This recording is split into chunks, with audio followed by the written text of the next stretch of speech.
ఈ రోజు ఉపరాష్ట్రపతి పదవికి ఎన్నికలు జరిగాయి కదా పార్లమెంట్ లో. అందులో ఎన్డీఏ కూటమి నుంచి సిపి రాధాకృష్ణన్ గారు, ఇండి కూటమి నుంచి బి సుదర్శన్ రెడ్డి గారు అయితే పోటీకి నిల్చున్నారు.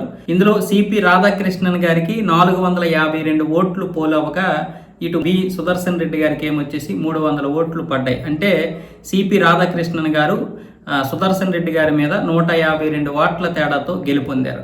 ఇందులో బీఆర్ఎస్, బీజేడీ, శిరోమణి అకాలీదళ్ ఇలాంటి పార్టీలు అయితే దూరంగా ఉన్నాయి. అలాగే 15 ఓట్లు చెల్లలేదు. అది దురదృష్టకరమైనటువంటి విషయమే. ఎందుకంటే ఓట్లు వేయడం రావడం లేదు. నిన్న కూడా కాంగ్రెస్ ముందే మాక్ పోలింగ్ పెట్టింది, ఎలా ఓట్లు వేయాలి ఏంటనేది.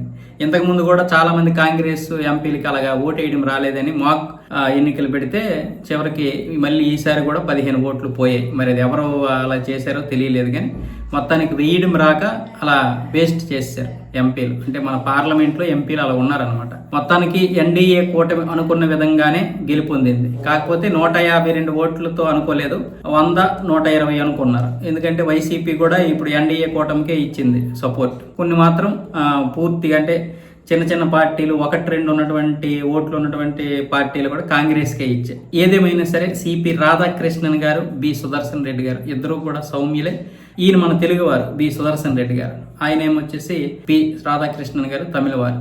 ఇద్దరికి కూడా మనం ఒక విధంగా బరిలో దిగారు కాబట్టి ఇద్దరికి కంగ్రాచులేషన్ చెప్పాలి. ఇప్పుడు 17వ ఉపరాష్ట్రపతిగా మన సిపి రాధాకృష్ణన్ గారు అయితే ప్రమాణ స్వీకారం చేయనున్నారు.